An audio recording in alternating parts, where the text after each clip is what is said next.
बोला that is अक्षीय सांगाडा. फक्त इथलाच करायचं रंगचा वा दॅट इज अक्षीय सांगाडा. अक्षीय मध्ये त्यांनी काय सांगितलेलं आहे तुमची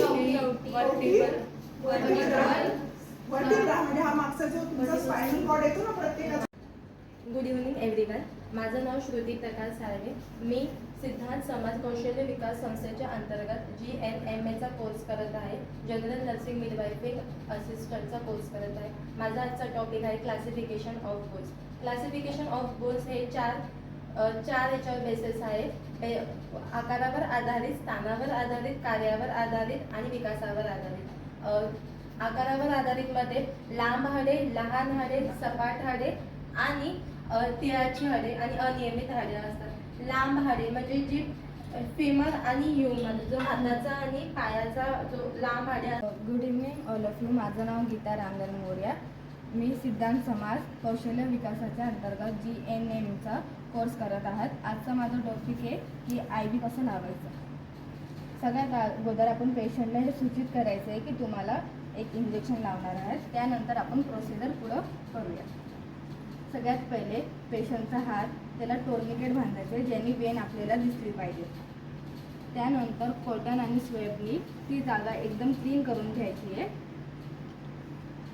वेन दिसल्याच्या नंतर आपण स्काल बटरफ्लाय ॲड करू म्हणजे तिथं लावूया वेनच्या आतमध्ये. त्यानंतर स्टिकिंग लावायची आहे आणि स्काल बटरफ्लाय वेन आहे त्याला आपण रिसेट कनेक्ट करतो ज्याने नॉर्मल सलाईन आहे. कनेक्टरमधून नॉर्मल सलाईन जाताना दिसते ते पेशंटच्या आतमध्ये जाते आणि ते मेडिसिन असते. इंजेक्शन देऊन झाल्यानंतर टोर्निकेट त्याच्यानंतर टोर्निकेट काढूया. इंजेक्शन IV म्हणजे IV झाल्यानंतर आपण जे वेस्ट मटेरियल आहे ते वेस्ट बाय वेस्टमध्ये टाकूया किडनी ट्रेमध्ये आणि जे IV ट्रे आहे जिथून घेतले ते जागेवर आपण ठेवूया. Good morning all of you. माझं नाव गीता रामदान मोर्या. मी BTI सिद्धांत समाज कौशल्य विकासाच्या अंतर्गत GNM जनरल नर्सिंग मिडवाय असिस्टंटचा कोर्स करत आहे. आजचा टॉपिक आहे ड्रेसिंग. आपल्याकडे एक पेशंट आलेले आहेत, त्यांना अपघातमुळं काहीतरी इंजुरी झाली आहे ज्याची आपण ड्रेसिंग करणार आहोत. ड्रेसिंग ट्रेमध्ये काही प्रकारे साहित्य असतात. Hydrogen, spirit, Betadine, Savlon, Betadine ointment, pad, cotton, Dynaplast, scissor, gloves आणि बँडेज रोल आणि किडनी ट्रे जे आपण ड्रेसिंग करताना वेस्ट करतो ते किडनी ट्रेमध्ये टाकले जातात. अगोदर आपल्याला ग्लोव्ज वेअर करायचं असतं.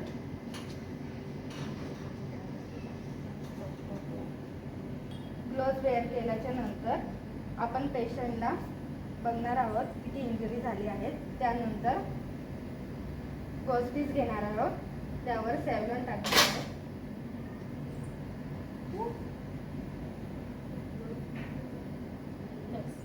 सेव्हलॉन टाकल्याच्या नंतर जी इन्फेक्शनची जागा आहे त्याला क्लीन करायची आहे. क्लीन झाल्याच्या नंतर दुसरं गॉज घेणार आहोत आणि हायड्रोजन टाकणार आहे.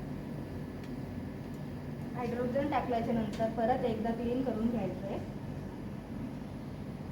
क्लीन झाल्याच्या नंतर आपण पॅड घेणार आहोत ज्यावर बेटाडिन ऑइलमेंट टाकणार आहोत.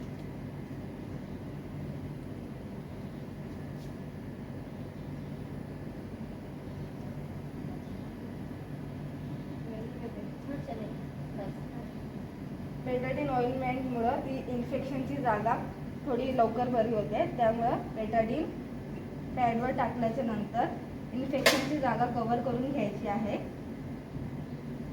आणि त्यानंतर बँडेज रोलनी पूर्ण कव्हर करून घ्यायचं.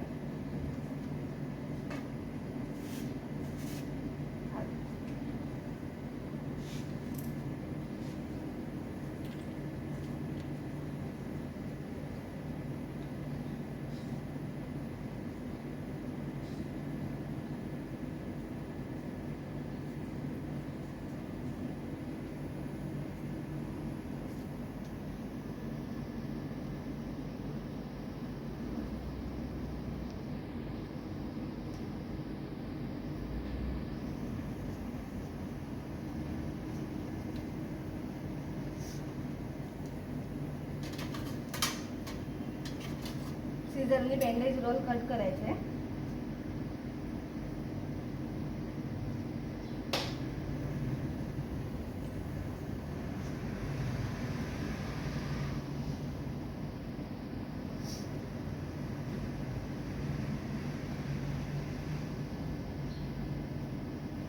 पेशंटचं ड्रेसिंग झालेलं आहे आणि त्यांना सांगायचं आहे 2 दिवसांनी परत ड्रेसिंग करून यायचं, कारण की इन्फेक्शन एकच बँडेज यूज केल्याने 7 दिवस तर इन्फेक्शन अजून वाढू शकतो.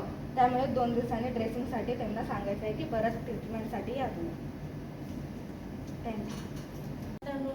माझे नाव गौरी सुनील समस. मी VTI सिद्धांत समाज कौशल्य विकास संस्थाच्या अंतर्गत GNMA जनरल नर्सिंग मिडवायफरी असिस्टंटचा कोर्स करत आहे. माझा आजचा टॉपिक आहे टाइप्स ऑफ निडल्स. ही 80 नंबरची निडल आहे. पिंक कलर आहे हिचा आणि याचा यूज ब्लड डोनेटसाठी होतो. 20 नंबरची निडल येलो कलरची असते आणि याचा वापर ब्लड कलेक्शनसाठी होतो. 24 नंबर निडल पर्पल कलरची असते आणि याचा वापर MI इंजेक्शनसाठी होतो. 26 नंबरची निडल ब्राऊन लाईट कलर याचा कलर असतो. यावर MI injection only for babies, IM injection only for बेबीजसाठी होतो. इन्शुलिन सिरीज 40 युनिटची असते, 1 ml ची असते आणि याचा कलर रेड असतो आणि ही ओनली फॉर डायबिटीज पेशंटसाठी होते.